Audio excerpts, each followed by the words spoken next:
So we all know about the regular diet advice of do not eat processed foods, do not eat sugar, don't eat refined carbs. Okay, I've got out a bunch of food that if you look at it, it doesn't necessarily look like really unhealthy. The points that I make today won't be backed by scientific research, but I just found in my own life that cutting out these specific foods helped me improve my life. So let's begin with the first one. Meat from pork. Most religions like the Christians, the Muslims, eating pork is forbidden. Someone who's going to the gym, it is nice to eat a bit of bacon every now and then, right? But I notice that every time after I eat pork, I feel a bit sick. My stomach is hurting a bit.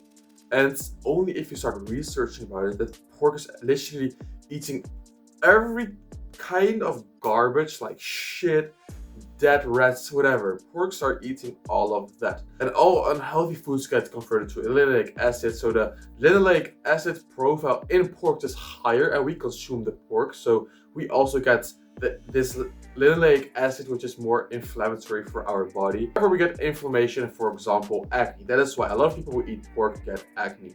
I had a lot of acne, still have some, but quitting out pork definitely helps. Second one is pasta. Really easy. There was no pasta growing from trees. Pasta is a refined product because we get wheat. We make a powder out of it and somehow we make it in these cute little forms and it hardens up. And when we boil it, it doesn't fall out of each other. But the main point here is, outside of the fact that it's really processed, pasta is full of gluten. Gluten is another really inflammatory compound. So yes, about 10% of the population is allergic to gluten, but about 60 to 70% of our population is sensitive to gluten. So we won't get necessarily we won't necessarily get the allergic reactions like not being able to breathe anymore, rashes all over your skin, but you will get some minor naggings. You will get some inflammation. You will feel a bit sick after you eat gluten. It is because you're probably sensitive to gluten. It is widely accepted now that seed oils are extremely bad for your health. However, this is in the online community.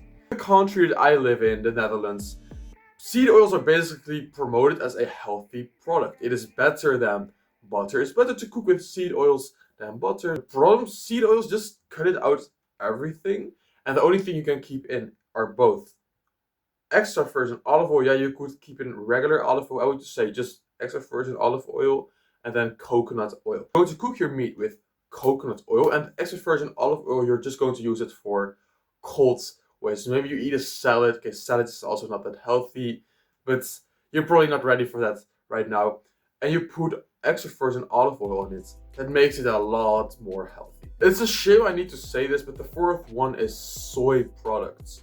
Soy is just garbage. It lowers testosterone, it increases cancer, and there's not a lot of healthy compounds in there. There's a bit of protein in there, but it's low quality protein. So just cut out every soy product, and as a side point, also cut out almost all nuts. Keep in a bit of walnuts, some Brazil nuts, maybe some macadamia nuts, but that's it. Well, this is an interesting one. Protein powder. For a long time, I thought that protein powder literally was the best supplement out there. And I thought if I stop using protein powder, I will stop building muscle. So about 1.5 months ago, I quit protein powder. My physique is starting to look better since that I am consuming less protein. You should understand that in a meal, your body can only absorb 30 to 50 grams of protein. I was having a half kg of dairy, put a scoop of whey protein in there as well, put peanut butter in there as well. Also don't consume peanut butter. I would mix it all up. Sometimes even do some chocolates. So 100% pure chocolate. A lot of proteins, maybe 120 grams of protein in that bowl. Your body absorbs like 50 grams at most, and the rest you're just pissing it out and causing your body unnecessary harm because it needs to filter out the rest of that amino acids. And that brings me to the sixth point, and it is low-fat dairy. Every dairy that you eat that is low-fat, what is literally happening is you're causing yourself unnecessary acne breakouts, especially if you are a bit younger and your hormones are already a bit out of whack. Then don't make it even worse by eating quark or cottage cheese. The fats in the dairy literally slows down the digestion a little bit. It slows down that IGF-1 peak that you get a little bit. You will still get an IGF-1 peak, the instant like growth factor. When you eat low-fat dairy, the only thing you're really getting in is a lot of lactose, which is highly inflammatory for humans.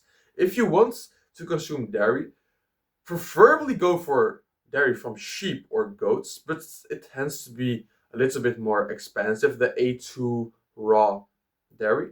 If you can't, opt for full fat Greek yogurt. I made the switch. Yes, there are more calories in there, there's less protein in there. It tastes a lot better. There are some pro and prebiotics in there, I believe. It's just way more healthy for you in general.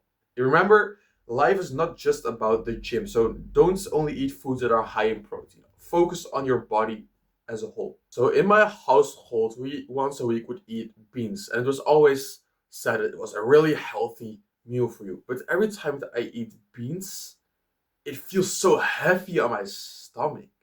And only about a month ago, I started researching it more.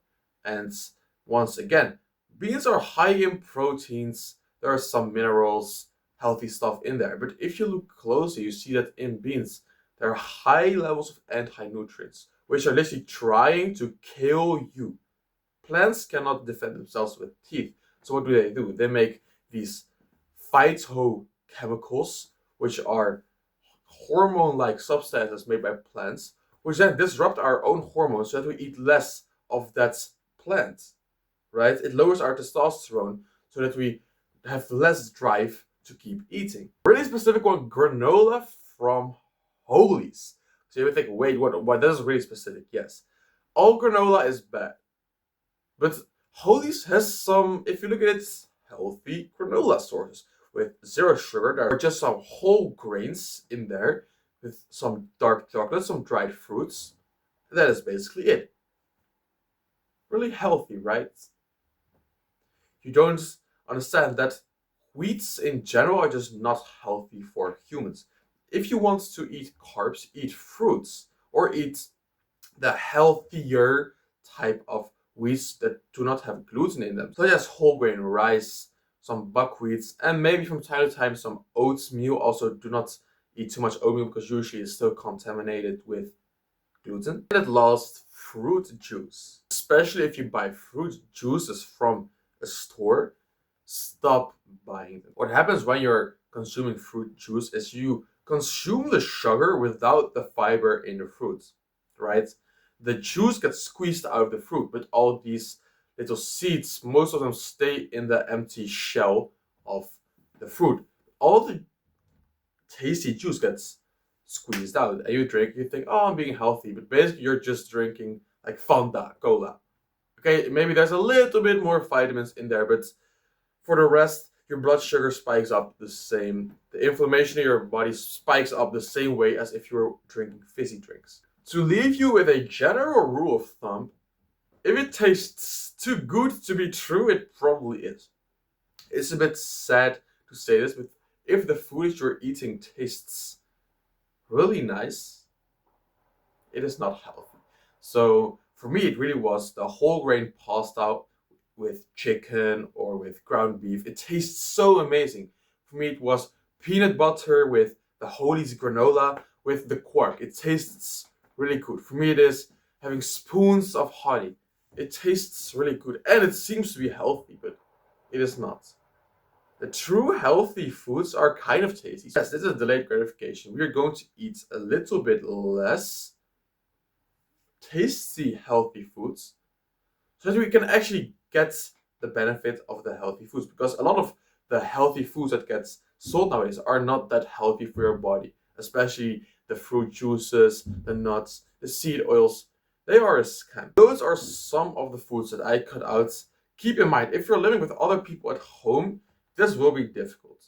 Because for me, it is my parents, they do not like the fact that I suddenly stop eating 50% of our meals. And for my own budget, also, I need to spend a lot more money on food than I used to. But you should question yourself, is it worth it? Do I care more about 20, 30 bucks a week than I care about my health? something that you need to answer for yourself. That's it. If you're interested in personal coaching from me, click the link in the description and have a nice day.